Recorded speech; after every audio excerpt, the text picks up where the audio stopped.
Hey guys, how are you? Welcome to another episode of The Next Chapter with Tiffany. I am coming to you live, sort of, from beautiful Wild Horse, and I was up here taking a few days for myself, a little self-care. Anyway, I wanted to give this wonderful intro to this next episode with my good friend Marcy Grant. We talk about all things regarding healing, grief, rising like the phoenix, how to start over, how to let yourself love again. And it is such a great conversation. She is a wife, a mother, a grandmother, an entrepreneur, and a soulful human being. And I'm glad to call her my friend. I really, really hope that you enjoy this episode as much as I enjoyed just sitting and chatting with her about all these things.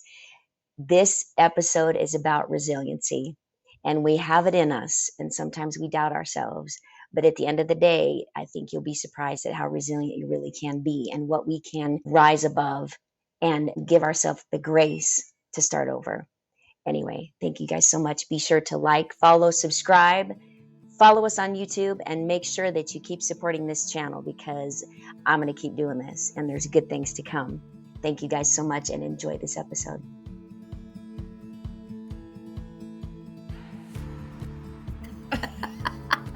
Okay. Well, all right, Miss Marcy. Welcome to The Next Chapter with Tiffany. I'm so excited that you're here. Isn't it great? This has been Thank a you. while. Yeah, this has been a while coming. And back and forth, and our schedules are nuts. And it's funny because we don't work full time, right? I feel But like I do. exactly. It's insane the amount of crap that you and I do on like constantly, and I don't say on the side as it's fully a productive job that pays anything. It's the building up of something. It's the constant, okay, we're going to build the foundation for this and all the work that goes into getting that going and then this going. And it's like I that's you and I are kindred spirits in a lot of ways, and that is one of them where you are a workhorse. And so, that being said, I want to talk about who you are, your history.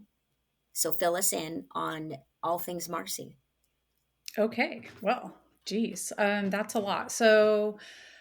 Basically, I moved to the Payette area when I was a sophomore in high school. I moved around a lot when I was younger.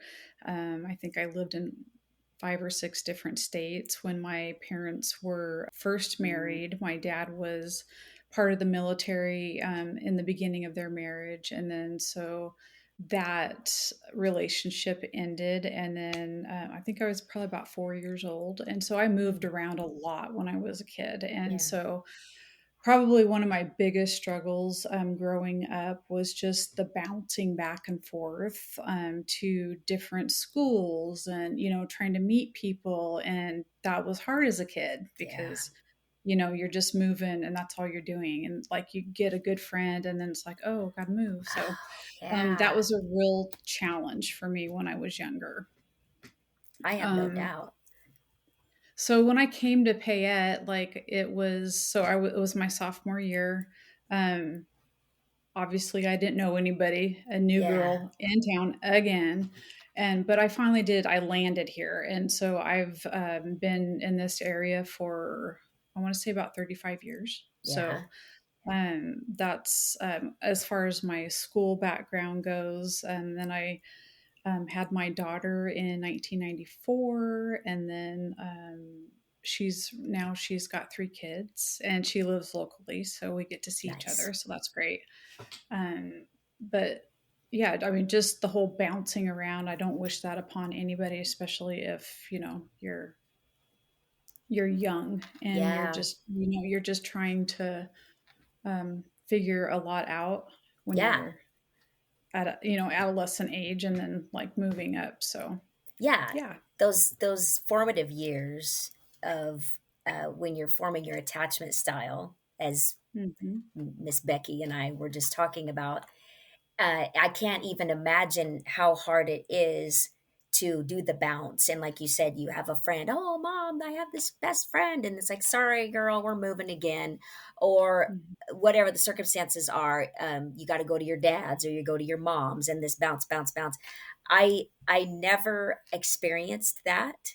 And so when I, talk to somebody that's had the divorce as a young child and then going back and forth between two households and then moving and all the things that happen, and never had that. I never did. So been in the same house as far as growing up with the same parents my whole life. So when you moved here your sophomore year, where were you right before then? I actually lived in Boise.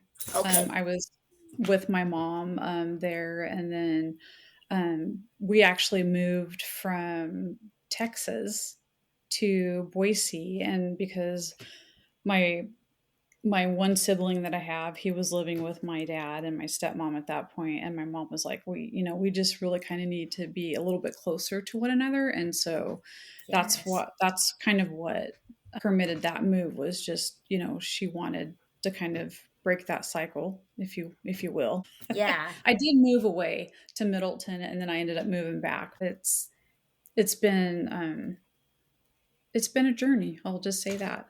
From Yeah. growing up, to doing all the moves and then to finally settle in, like, I feel like I'm a big kid now that I'm in my 50s and I've been here for 35 years, but, it's just really, it's home, That's and good.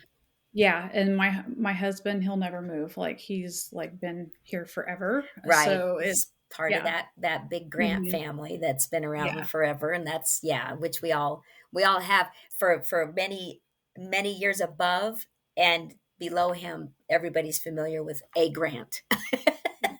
There's a lot of them. Yeah, yeah. Oh, I went to school with that one, but that one my sister Mhm. went to. And that one's younger, and this one's way older. And it's, yeah, it's big, big family. So I too have my personal Grant stories, and that's for another day. But so you I definitely love have a that. nice guy, yeah, which is a wonderful blessing. So after high school, what did you do? Where was your like? Oh, I'm gonna go. I'm gonna get married and have 10 kids, or I'm gonna go to school. And I'm gonna be a rock star. I mean, what was your deal? So I graduated, and then I stayed around here for about a year, and then I ended up moving to Nampa for like a hot second, and then I worked for Albertsons at that time, and I actually worked. I started in Albertsons like I was 16, Mm. and so I worked for Albertsons for like 6.5 years, Oh and wow. so well, I didn't transfer really, but they could have transferred me. But I moved, and then I was there. I worked in the customer service booth for like, I don't know, 6 months or so, and then I ended up moving back, and then I worked for the law firm over in Ontario, Yaturi Rose, for Oh, three yes. years. Yeah. hmm Yeah. And then I took a job out at the prison in Mm. 1997, and then I retired from there in 2022. So I spent 25 years in prison. I like to joke about that and tell people that, yeah, I've been in prison for 25 years. But Yeah. Yes. And so what of all places drew you to the prison? Like all of a sudden, because when did it actually get built? When was that? let's see, it was built like 97. I want to say maybe 10 years before I started. Okay. Like, Okay. yeah, they had like a phase where people were starting, and even though, like, they were still in their building stages. So Yeah, uh, exactly. yeah, I can't remember exactly the year that it was built, but So it was still in the growth phase though, because it's grown mhm. exponentially Oh, since then, right? yeah, I just learned absolutely. that when I toured it with my friend Renee, our mutual friend hmm Renee, and some of the other gals, Lisa and Chris, and it was absolutely like, wow, it was mind blowing. And I have yet to even talk about it with how amazing I thought it was. Yeah, and you and I both know Renee. She's freaking amazing, and her heart Yes, is just I love her. all about humans. It doesn't matter what you've done, where a lot of us can be very judgmental. And yes, it's very difficult to not go, that's animalistic. And I get that. But also the humanizing part of it is what Mhm. I thought was pretty impressive about that place. But you were in the admin side of it. You weren't Yeah, so when actually I out. got hired, I, was hired as a office specialist 2 and, complex 1, so there's 3 phases in the main prison, so you got complex 1, 2, and 3. When I started, I they gave us, like, a tour, and that was just a complex 1, and so all these other phases, from 1997 to 2022 have been built. And then on the outskirts of it, they have a minimum facility. So it is a city out there. Yeah. They house approximately 3,000 adults in custody. It's not inmates, it's AICs. adults. Yes, Renee it's adults enlightened in me on custody. that. Yeah. AICs. And then so between the staff and the volunteers that come in, there's about, I want to say 1,200, unless, I mean, it's probably, the numbers are probably That's amazing. changed just a little bit, but literally, like, if you could imagine being in an area that has 3,000 people, Yeah. and then on top of that, you got 1,200 of, so there's 4,500 That's a lot. people roaming around at any time. So Yes. yeah, yeah, Well, it's pretty interesting. it is fascinating. And one of the biggest impressive moments for all of us that were touring was the kitchen and Oh, talking the all the kitchen manager. knives in there. Well, the kitchen manager and everybody, they were sitting there telling us about all the things they make from scratch and all the good Oh food yeah. that they put out and the thousands of meals that roll through Mhm. there, tens of thousands, million. I mean, God, by the end of the year, it's over a million probably. But I mean, it's astounding the size of the kitchen and the staff. And it was neat. The woodworking shop was Oh yeah. freaking phenomenal. Those guys are so amazing in there. And I didn't realize, and you know probably about this, that you can buy some of their stuff.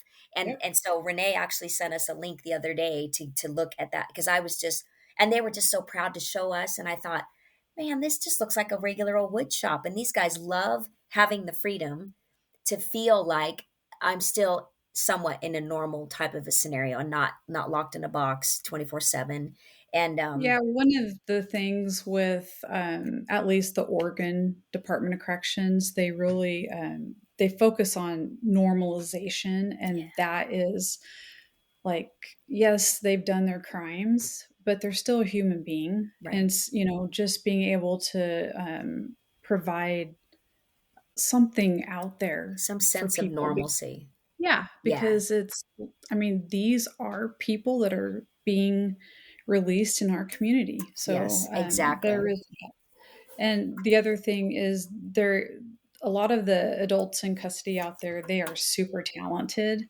The woodworking shop that you're talking about, they actually, I think it's BCT, which is the Building Construction Technology Program, and it's actually partnered with Treasure Valley Community College. So you can Yeah. purchase things through the college for there. It So yeah, it was amazing. I wished I could have had my phone to take a bunch of pictures because people would have been blown away. Some guy was making a little motorcycle that literally looked like a complete and utter perfect replica of a little motorcycle made out of wood, but it was actually a rocking horse, a rocking oh, motorcycle.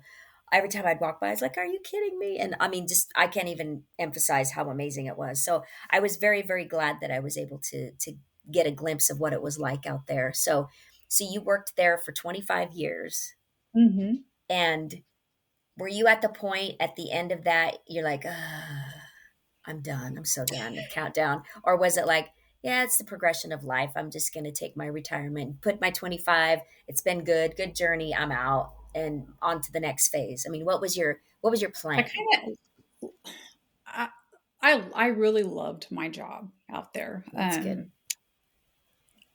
My time out there, I worked for 14 different supervisors. When I initially started, I was actually working inside the prison. And so that is different than working in administration because administration, you can still have admin people working inside the prison. So you're working along the side of the AICs, you're walking the halls with the Right. AICs, and it just became my new normal. And then they moved me up to the administration building, and I was really used to working with the staff. And at that point, I was working in special housing, which that's, I don't know if you toured that or not, but, um, and so my thing was I ordered like a lot of different things for the department and for staff. And when I was taken out of that area and moved up front, I had a sense of like, oh my gosh, I don't know if I like this or not, because I was just like so involved with everything that I was doing with the staff. So Yeah. it took me a little bit to get Yeah. used to going from, the super fast paced and then going up to the admin. And then you have a whole different line of people that you're Mm. working with. Right. So, Right. but yeah, I also had like well, I still have, it's a clothing boutique. And so when I made the Mm. decision to leave, it was, I had my 25 years, I was vested. So my intent was to be able to go ahead and do the boutique for, moving forward. Mm-hmm. The economy kind of has taken a little bit of it's shifted a little. Right. So I took pretty much that first year off, and then I made the decision to take another part time job just because I needed that social interaction with people. Yeah. Yeah, Right. other Yeah. than my Talking. dogs, my two I know. doodles.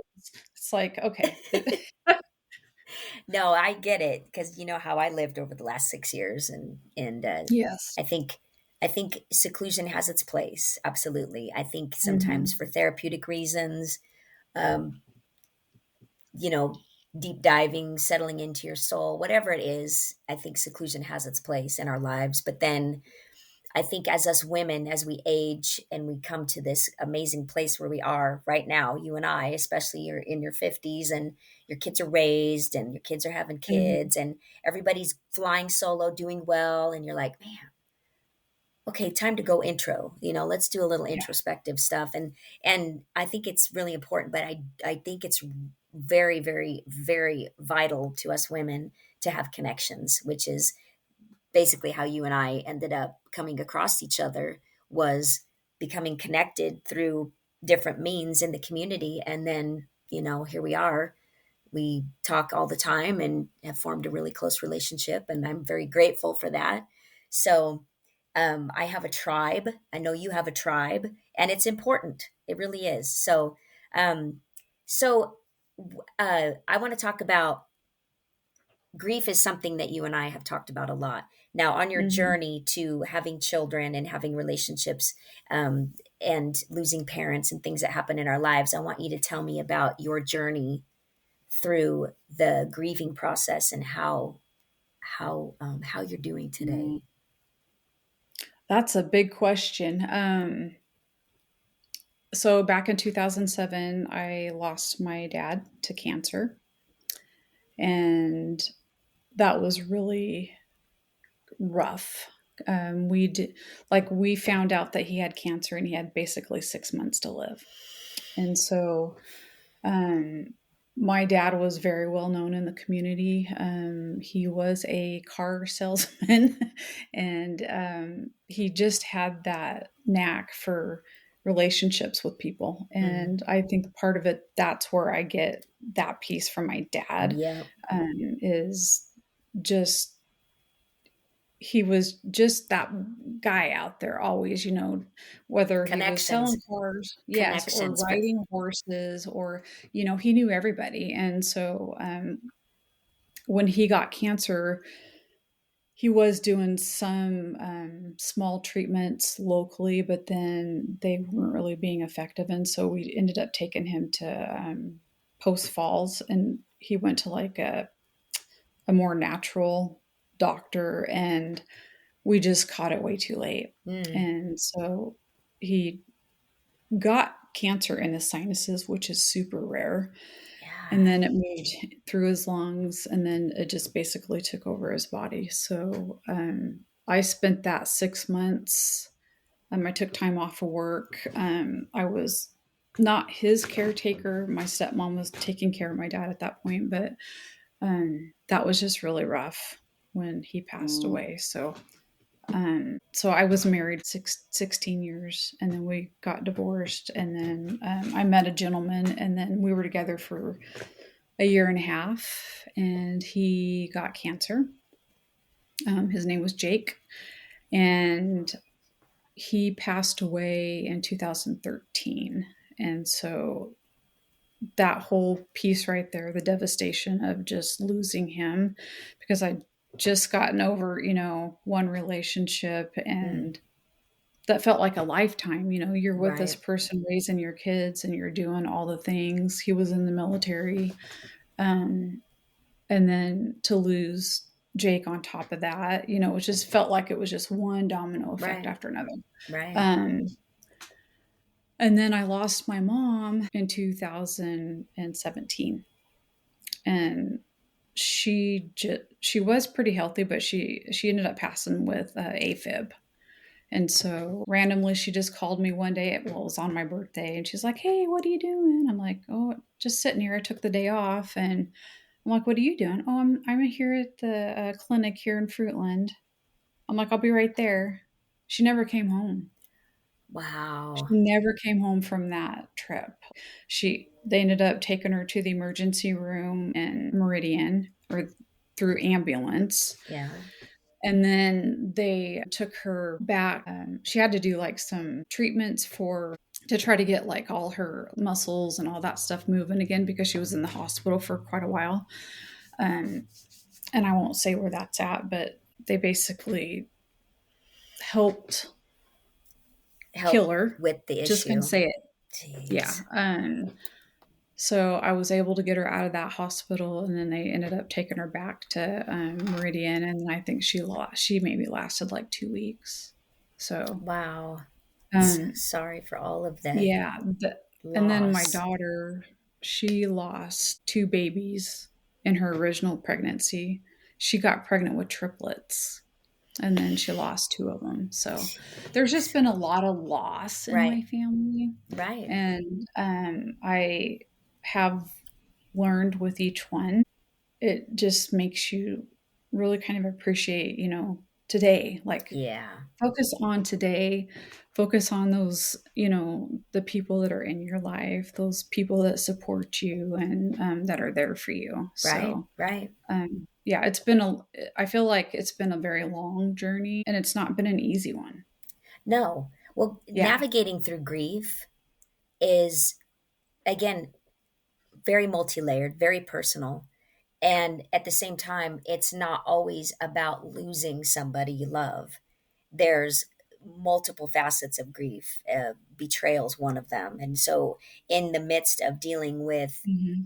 your grieving of losing people, you've also dealt with betrayal, dealt with being disappointed by other people, and it's not things we're going to go into, but it's a compounding thing to deal with the loss on top of the other things that are in there. And what did you notice over time that you thought, God, I'm so pissed off.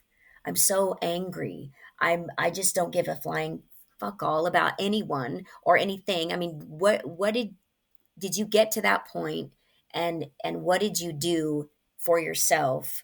Thank God you recognize these things, of course, but then what did you do for you to help you get out of that? Because it's very easy to spiral when you're getting hit from left and right. That's a good question. So, after Jake passed away, obviously I took some time off from work, and he was very well known in the community too, Right. that was hard. Like, because we live in such a small area, everybody Yeah. knows everybody by Right. last name, and so. But I think the one thing that really hits home to me is after I lost him and I went back to work, people didn't know how to approach me. Oh, of course. And it's hey, how are you today? Or, I mean, it was almost like they would see me coming and then they would avoid me. Like, because, yeah, it's like, oh God, here she comes. Let's run. Right. Let's go in this office. But um, I finally had somebody ask me, like, hey, how are you? Well, I'm not great. I just lost my significant other. Well, at the And time, the love of your life, right? exactly. Yes. And um, it just really kind of put things in perspective for me. Um, I didn't have the patience for people. Like, it would piss me off that people would be just complaining about the most irrelevant things in life. Benign, Like, benign things. do you even have control over that? No, you don't have control over that. I mean, you just don't. And so that kind of started, I don't want to say I spiraled, but I could have. Yeah. I literally could have. I I thank goodness that I did have a really good support system at work. I had three really good friends that kind of helped me through, you know, the hard days. Hmm. Obviously, I was coming home to an empty house, but I had my family here. When Jake passed away, my mom was still alive, Yeah. and my mom adored him. Like, Mm. she was over the moon of him. Yeah. And then I had my daughter, and then my grandkids were still really small at that point. But yeah, just being able to be vulnerable and be transparent and be real. It was just kind of an eye opener for me. Like, I got through it with my dad. My mom was obviously still alive.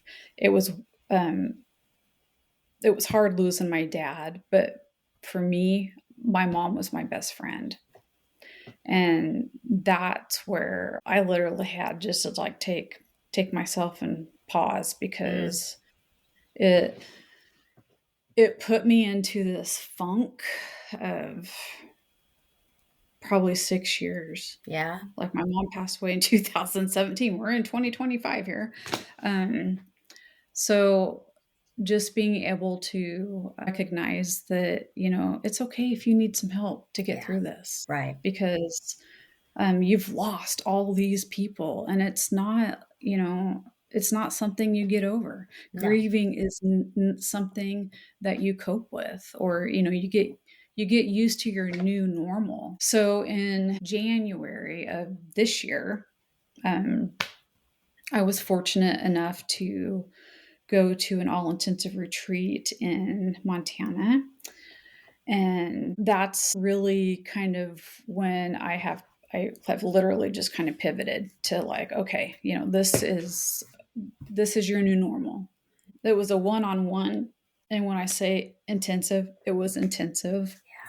Yeah. Um, it brought up things happened in my childhood, and you kind of figure out how you like carry things on as you're an adult, and you Hmm. don't really like. When I went into it, I was like, oh, how intensive can this really be? Oh, it was intensive. And so I'm very fortunate, like with Andy, my husband now. He's like, you just go do what you have to do. And That's so nice to have that having that support. support, mhm, with him, I mean, that's been amazing. So I learned a lot through that week, and just being able to give yourself some grace and space at the same Yeah. time while you're kind of going through each cycle, because Mm. I mean, it's hard not having your parents here. I don't Oh, having, yeah. both of my parents are gone. My grandmother, she lived a long life, but I remember her telling me we were at my uncle's funeral, and she was sitting next to me. She's like, Marcy, you never want to bury your own children. Mm. And that's always stuck with me. And my Oh, grandmother buried two of her kids before she passed away. yeah. And so I don't know, just that whole experience of going through all the emotions of losing the grandbabies for my daughter, my mom, my dad. Obviously, Jake was that I was devastated over that. Yeah. I was like, oh God, I don't, I just, you almost want to just like enclose yourself and Sure. just not want to Absolutely.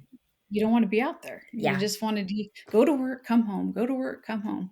Um, but at some point, I was like, okay, I've got to figure stuff out for myself. Right. So, Right. yeah, and that's why I say it's been a journey, because I'm going to use Jake as an example. There will be certain things that happen, or I'll see like an old Chevy truck, or you know, a buck because he hunted. Yeah. And then, with my mom, our thing was we love to go shopping and go to a nice dinner. So Right. those things that you really appreciated up to that point, Yeah. are the things that I hold close to my heart, Sure. and it has really kind of formed who I am today. And it's not that I don't have those days where it's like, oh gosh, I really miss talking to my dad, Oh yeah. or just the random phone calls, because he would just do this randomly. He just called me up, hey, what are you doing? Um, he was obviously the one that I went to for all my cars Yeah. because he was a car salesman. And then, Yes. you kind of take for granted all those little things that people do for you, Right. and then they're gone, and And it's it, like, okay, yeah. we're starting back over. Right. Well, you So have that trust and everything that's there to your foundation, and then all of a sudden it's like, oh gosh, I gotta course correct and readapt and figure shit out, and yeah. But my question is to people that have lost their spouses. The hardest thing in the world has to be, whether it's a spouse or significant other. You guys were engaged, right? mhm. Yes. So you were Yes. engaged. You were planning a life, and he was your person and the love of your life up to that point. My heart goes out to people that have lost their mates, but then my respect grows exponentially when they are able to love again, because the thing about that type of profound loss has to be really hard for the person coming into your life to know that no matter what, I'm going to be kind of competing with a bit of a ghost around here, and how hard it would be to come to terms with, okay, she's probably comparing me a little bit to him. It's not like you guys broke up. It's not like you ended on Right. a bad note. You were in love and you went through a traumatic experience. So you have that love still in your heart, but then the trauma of watching him Mhm. pass, then to be able to go forward in life and go, okay, I'm going to allow myself to love again, to put yourself out there. I mean, what is that like? I can Oh, only I can only put my feet in Andy's shoes for 5 seconds and go, that had to it's have been giving me hard. the chills right now, Tiff. Yeah. Yeah. Because here's the thing: is like when I met Andy, I met him in prison too. And this is the funny thing.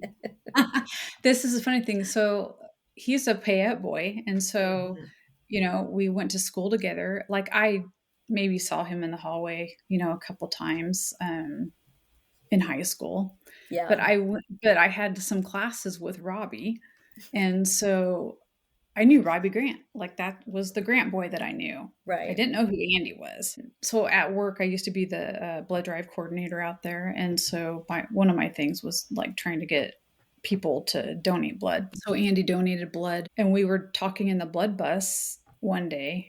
I was just talking to him, and then 2 weeks later, he asked me out. I'm like, "Why do you want to go out with me?" Like, I'm a hot mess. I'm a hot mess. Um, And I'll tell you, I'm being vulnerable and honest right here. He went to school with Jake. Andy knew Jake. And the first Big truck. time that Andy came over to my house, which I had a house in Fruitland, bought the house all by myself. Yeah, I it's awesome. had a home over there. And when he walks in the front, like, foyer area, I'm a huge person that loves pictures, just like you. Yeah. And Yeah. so, um, it was just like all like the last 3. well, it was 3 years of us together. Yeah. Like, that was, I mean, like you said, we were building a life together. Yes. And we'd been dating for a while. And I asked him one day, I said, does that bother you that I have all those pictures of Jake and I up there? He's like, no, Marcy, that was your life prior. Wow. And Wow. I can honestly say, without a shadow of a doubt, that I think the Lord put Andy in my life Mm. at the right time. He helped me. Um, I don't want to say get over Jake, because I'll never be over Jake. Right. And that's like anybody that loses like their spouse or their significant other. It's not something that you just get over. No. Like, they're here one day and then they're gone the next. So, Right. um, but he really helped heal, like, my heart. My heart was Yeah. broken. Yeah. And so, then there's the whole fact of, oh gosh, what are people really going to think about me dating somebody, after Jake passed away? Oh, right. And people don't understand. I was actually going to a counselor, and she says, Marcy, are you pissed off yet about Jake passing away? I said, no. Why would I do that? I would never be pissed off. Well, guess what? I got pissed off. Yeah. Eventually, you get pissed off The because you're anger not like, you know phase. what? Yeah, we're building this life together and we're supposed to be doing all these things together. And then it's just like ripped out from underneath of you. Yeah. I go to finding this wonderful man that gets diagnosed with cancer. And then I just had to take a step back and go, you know what? This was God's plan. Like, Mm-hmm.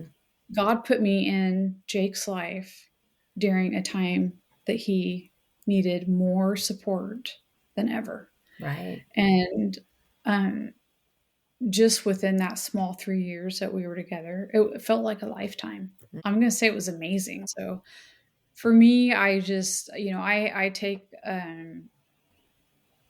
a lot of just quiet time, because to reflect Mm-hmm. on that experience with him, because he helped me get through, a lot of just trying to figure stuff out on my own, because Yeah. I'd been in a marriage for 16 years.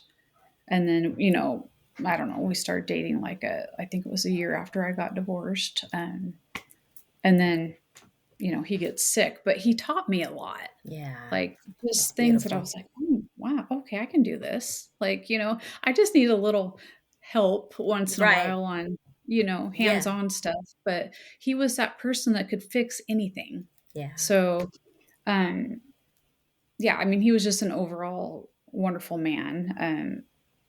But again, when you're going through that grieving process, it's not like you get over it. It's just like, Just adapt. it's always going to be there. Yeah. And so I just choose to focus on the good memories, not the bad ones. Good.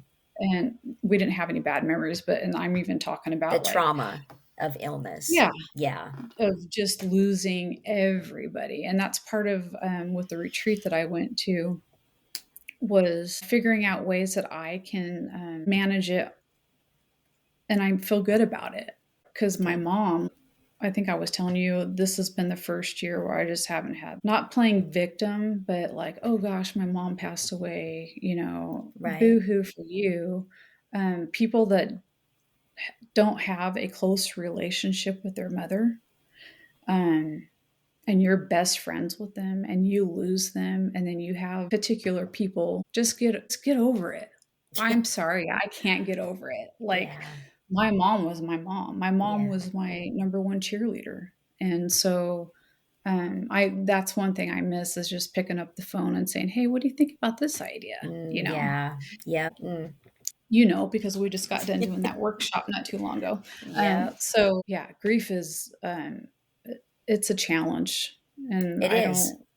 And it's an individual thing, how we handle it, and Mhm, going through those phases, and the anger that took you a little longer to get to that mhm. anger. But I do know from my own experience and in talking to other people that you do hit that. Yes. You do, and it's necessary. I believe it's always necessary to just allow yourself to feel. And if you got to break down, break down. If you got to talk about it, talk about it. If you got to get therapy. But to do what you did and to allow yourself to come back amongst the living and to enjoy a future with somebody that loves you and you love. And I think it's so important. And it's some people just don't allow themselves to be able to go on and love again and to open Mhm. themselves up, because it's almost like you said, people like, oh, I don't want to approach, oh, I don't want to do this. There's almost a stigma around not only the person grieving, but the people around you thinking things that are not necessarily what's reality. And there's Right. cliches that go along with the grief thing. It's like, oh, I'm so sorry for your loss. Well, I don't want to sound like a cliche. I don't want to do this. So it's a really tough scenario, to be on both sides of it. And when I come across people that are grieving, because I know grief well too, on all aspects of it, I just say, I am thinking of you right now. I'm definitely sorry. My heart hurts for you. Whatever comes natural, but my thing is, I don't ever not want to say something. I have to say something. The reaching Mhm. out, the being present, the extending of the hand, the hug, whatever it is. And if that person responds in a positive way, great. If that person says, that was awkward, whatever, at least I said what I wanted to say and extended myself out because it's genuine. And I just think it's important that we don't not say something. We don't I not reach out. I will say this, I always try to not compare Jake and Andy because they're Right. night and day. Right. Um, I feel like I've been so blessed. Yeah, I That's had beautiful. that first marriage ended, and then being with Jake was a blessing to be with Yeah. him and to be able to soak in all of just how great he was and how like the way that he loved his family. It was just so powerful. Yeah. But with Andy, he's just been my rock. He's been my rock since we've been married. And yeah, I mean, it's been hard through, some, especially after I lost my mom, but he never has any judgment. He's always just that person that's like, you know what, I get it. And he's really good about giving me space. No, that's very, it's a very good quality. But I Very will good. say if Andy and Jake didn't go to school together, I don't know that I would be with anybody right now. Just because there was just a sense of compassion there. Yeah. And Yeah. yeah, I could I don't understand. know. It's hard. Yeah. I could understand though, because that would be more of a familiarity that he had of Jake to understand, because it would be easier for Andy to go, oh, yeah, he was a good guy. I knew him in school and I thought he was a nice guy. And just understanding more of who that guy was rather than some stranger. And that's beautiful. Yeah. Yeah, I feel very blessed in that sense for sure. Yeah. I love that. Through all of that, what have you learned about yourself? That's what I want to know. Through all the grief, the retreat, all of that. I want to know. I really think what I've learned about myself is I really am resilient. Just going through each death, through my dad, my mom, and Jake, and all of that. But being able to get back to a good place, it's taken time and it's taken work. And I feel like I am in the right time of my life. I have great friends, quite a wonderful husband. I was able to retire from a 25-year career. I launched a new business in January of 2025. I have it in me to continue to Hmm. do the things that I love. And a lot of that is, I've always been that person that has been, if I get bucked off the saddle, get back on. My dad always used to tell me, Marcy, get back on the saddle. And Mm-hmm. so that really has resonated with me my entire life, especially when I was growing up as a kid and moving forward as an adult. You just really have to kind of put things in perspective of where you're at and where you want to be. And I didn't want to be in this headspace that was so sad all the time because of Yeah. all these things that have happened in my life. I just learned to deal with it. But I will tell you, when it got to losing my mom, that's kind of where I took a turn. It was Oh like yeah. 360 is like, okay.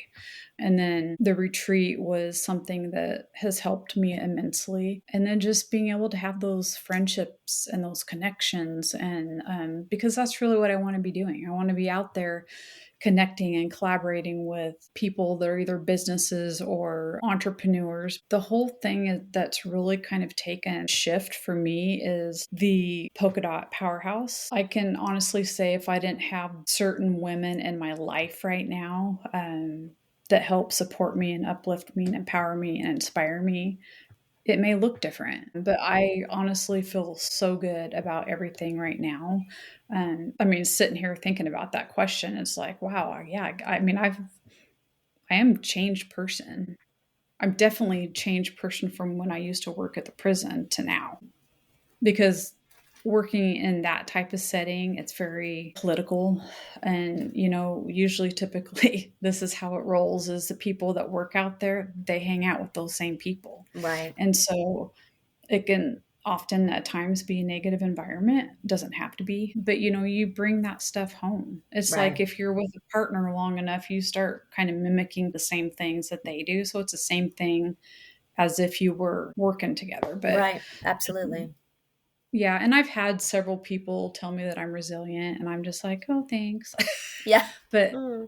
So they see something um, that you didn't probably for a long time, you know? well, I always knew that I was that person that can take care of anything. Yeah. I've been kind of grounded that way my entire life. Like, okay, you tell me to go do something, I'm going to go do it. You want it in 25 minutes? I'll have it to you in 25 minutes. I'll have it to you I'm in not that, 23. yeah, I'm not that person that will tell somebody, I'm going to go do something for you, or I'll be there for you, and not follow up with it. Not lip service. Yeah, Right. That's, unless, yeah. yeah, the only thing that has impacted that is like I do have autoimmune disease, and so my fatigue and Hmm. strength and that type of thing, and Let's that's talk actually about that. Let's talk okay. about that. Yeah. So I got West Nile in 2011. I was floating the Payette River with one of my Mhm. girlfriends. We got out in an area that we typically didn't get out, and it was swarming with mosquitoes. And then so I got super sick like within that week. And then my physician at the time, she's like, "Oh, let's do a West Nile panel." Comes back positive. I was almost admitted into the hospital because I was like bedridden, like Yeah. so sick. I mean, it's something that goes dormant in your body and you don't ever get rid of it. It's like any other, viral, like Virus. mono. Yeah. Yeah. Or Herpes. Mono yeah. and herpes. And yeah. So if you have any of those types of viruses that have gone dormant, when I get sick, they all flare up at the same time. And it's like, this is great. I had X, Y, and Z planned, which has happened. I can't tell you how many times I will call Right. my daughter, "Hey, I'm not feeling very good," which is really kind of like it sucked the life out of me in some Hmm. sense, because you don't ever know when your body's going to say, "Hey, whoosh," Hello. Hmm. Yeah. I got back from Vegas recently for a conference, and I got sick, and I was down for a week. Yeah. And I was I like, know. okay. I was like, proof of life, proof of life, proof of life. Yeah. Yeah. But actually, talking about the whole autoimmune, I started doing treatments in Pocatello. And that's kind of really where you and I started visiting more, because you were always checking in on me. I was like, who is this woman? Like the fact that we went to high school together Checking and in. like, we didn't even hang out. I was like, but I'm so grateful that we're such great friends now. Yeah, And definitely. yeah, it's been with the whole autoimmune. I'm so much healthier now than I was a year ago. That's So, wonderful. and then I just feel like, things are happening for a reason. Hmm. So, Yeah, yeah, I'm that's grateful good. for that. No, I'm glad. I'm glad too. I'm glad that you're doing better that way. And those infusions. I mean, you were doing that like every weekend, right? For It was, or every in other. the Or, beginning, it was God, rough. Yeah. So it was like every week and then it kind of tapered off, but it was basically a full year of treatments. And if I get to the point where I feel like my system is needing it again, then, I have that that's good. opportunity to go back. So, No, but that's yeah. great. So I have to say, I think you're the only person that I know in my world that has West Nile virus. But it's one of those things that we just take for granted. It's like getting bit by a tick, and in Mhm. mosquito and all the stuff that they carry. It's like, holy cow, talk about life changing, and I know It's that you get, interesting. yeah, and you get migraines and you feel down Yes. and you are like exhausted at times, and you just got to listen to yourself, and that's good that you do and that you have the opportunity to do that now more than ever. So, Mhm. um on to the next phase though. You did start a new venture for yourself. So tell us a little bit Yes. about that. Well, actually, 2022, I retired in December. And then 2023, I knew not working and not having any hardly social interaction outside of just your family world. I didn't realize how much I missed that. Mm, And yeah. so I started volunteering for the Payette Chamber of Commerce, and then I was on the board for a couple months, and then I interviewed for the executive director position. I think there were like 54 applicants, and What? I know, What? For yeah, that? uh-huh, And yeah, pay it. and pay it. That Yep, blows me away. Sorry, that caught me off guard. yeah. I could see in a more productive town for sure, but little Payette, that kind of blows me away. Anyway, go ahead. And That's that back says in. something about you because you got it. So I did the director position for. I was hair of a year by 2 weeks. I resigned the end of October of 2024. And with that position, I loved being out in the community and Hmm. helping businesses. And so I left with the mindset that I was going to open up my own consulting business. And I had a lot of chamber members say, you would be great at doing this. And so I felt like I had a lot of community support. I started in January, and it's taken me 6 months to get to the point where I do have a business consulting with virtual assistants. And so it's under MG for Marcy Grant Consulting LLC. I'm on LinkedIn and Facebook, and I do have a landing page. So, my intent is to always be able to do something for the community. You and I and some others recently did the workshop at the senior center. I did a spring fling in April, and that was just really kind of just to kick off Yeah, kind of what the consulting and that whole business can encompass. right. Because somebody says, well, what's your niche? Well, I've got so many, I don't know, how do you define them? Like, I can be an event coordinator, I can do workshops, and I can do executive administrations. There's just so many things that I can do, Right. and I feel comfortable doing. And so I don't have just one niche. So that's where this last 6 months is just trying to find out really kind of where I fit with certain Yeah. outlets. So, Yeah, which is hard because if you're mhm. passionate about a broad spectrum of things, it's like, okay, how do I niche it down? Because I too was struggling in my little side business I had with niche. I'm like, well, the things that people think is a really top selling niche, I don't even like it. I wouldn't buy it. So I would battle that a lot. So I just eventually started filtering things out. And then I just eventually shut everything down. I'm officially done with everything on my little side business. I'll do custom logos for sure for people. I love doing that stuff. I am not a niche person. So I say, good luck on getting your niche, because when you're passionate about a lot of things, it's very difficult to drill down on one avenue. So I wish you the I feel like best.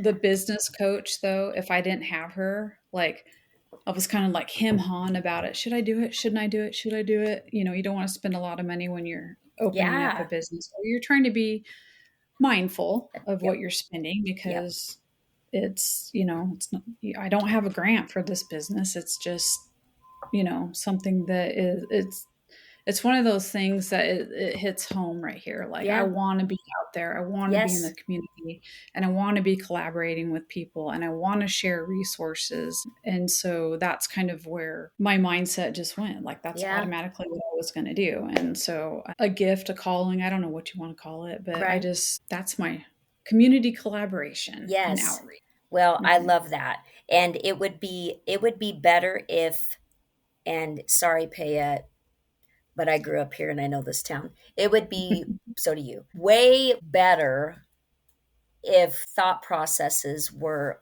a little more open and advanced in this community.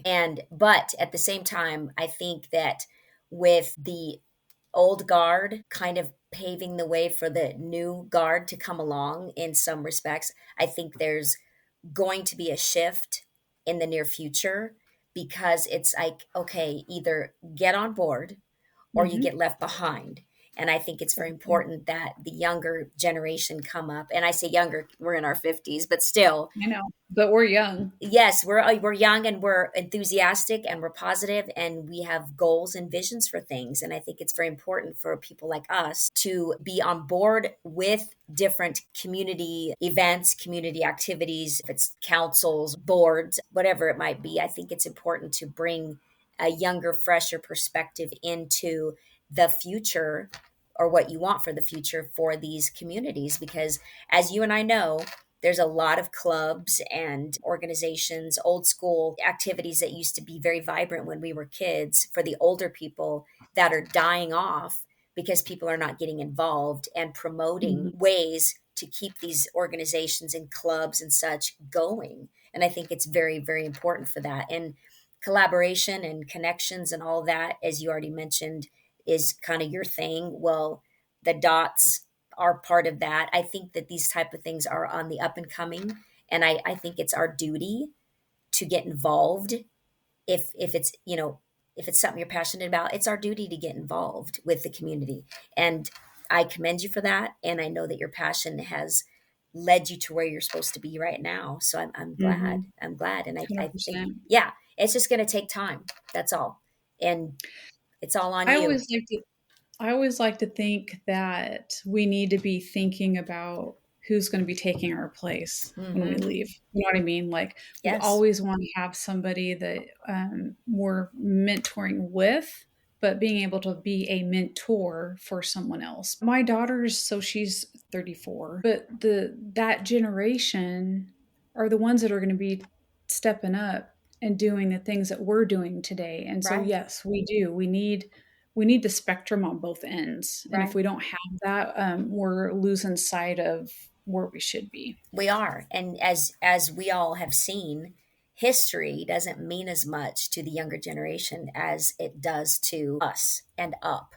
Our history, our old school people, the Mhm. ones that built this town, the ones that they ended up here back in the late 1800s and early 1900s, and the things that they built by the visions they had.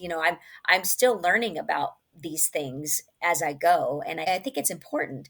And it's a shame that history is kind of being lost on the younger generation, so they don't recognize the value in keeping something alive. And that is very, very sad. And you and I can look around because we grew up in the 70s and 80s. Me especially here, my whole Mhm. life, I can sit there and rattle off places that are no longer there. And it's a shame because they were amazing back in the day. Well, just put our parents in this same perspective. My parents are 81. They can go all the way down through town and talk about things that we never saw in our generation, that were there, that sounded amazing. And you think, Right. oh man, it's our job. It's our job to get involved in the community, whatever aspect it is, and help others grow into the vision they have for themselves, whether it's a business or whatever, that you can help people with that. I think it's important, and I'm glad that you're doing it, because I think it's definitely your passion. I've seen what you've done so far, and what you do for me all the time with just your words to me of suggestions and things that you see that I don't see, and having that vision is imperative for growth on multiple levels, business and personal. Yeah, I mean, I just really want to be that person that is able to help others. Yeah. And Yep. for my friends, you, a couple other ones that have businesses, if I see something, I'll say, "Hey, what do you think about this idea?" Yeah. And they go, "Oh, I didn't even think about that." Or, Exactly. "Yeah, that's a great idea." And not all my ideas are great, but But the point is you're sharing these because it inspires thought. mhm, It may not be, oh, you know what, I like that, but what if I tweak it this way? yeah, So it does breed into something else. So yeah, it usually manifests into, "Oh, this is great." Just being able to offer a suggestion with no attachments, like, yeah. hey, because, like, some people don't like to share information. I'm just Right. gonna say.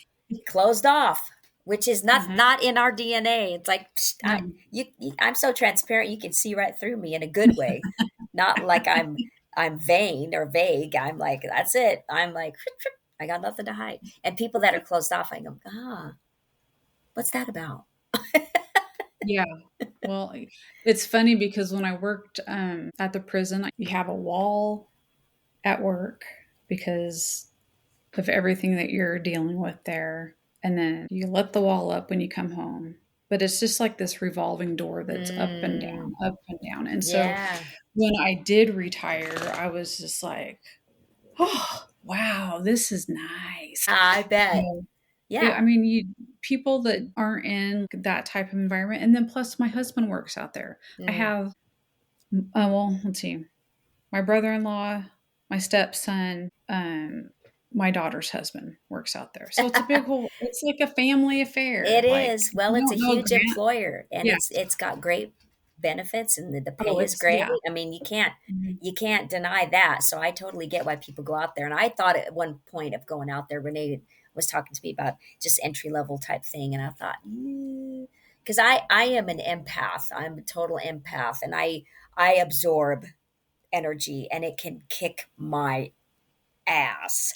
And I don't think that that kind of environment would be good for me because of the energy in a place like that. It doesn't matter if I'm not in the actual unit itself. It's not that. It's just Mhm. it's the energy of so many people in and out all the time. I just it's not my thing.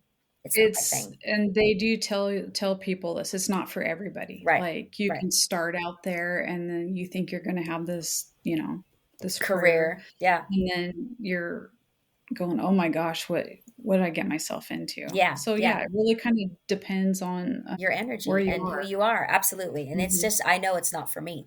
So I'll go to an elementary school and I'll be the librarian. That's where my energy is all, oh, kids, yay, that's great, yay. And they're usually, if they're not bouncing off the walls, they're usually pretty happy. So that kind of energy I think I'm better for. It doesn't pay as well as the prison, but that's okay. Hey, it's So always an option, you just I never know. exactly right. Life is a box of chocolates, man. So Oh, man. anyway, okay, Miss, I have a question for you, and I keep forgetting to ask people this, so I'm going to ask you. Oh, okay. In closing, what would Marcy now tell 4-year-old Marcy if you could? Wow, 4 years old? Well, that was a pivotal age that you mentioned because that was Ugh, when your parents got mhm, divorced, mhm. and that was the beginning of a Um, major life changes for you. yeah, that you got through it. Like, I got through so much at that time when my parents separated, and I'm gonna go back to the word resilient, Mm-hmm. because I had to be resilient to get through all those years of what was coming my way. I had Mm-hmm. no idea.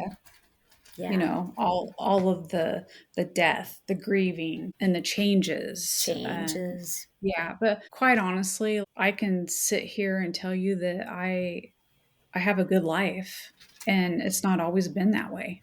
And a lot of that has to do with the way that I was raised and the values that, especially my mom held. Like my volunteerism, I get that from my mom.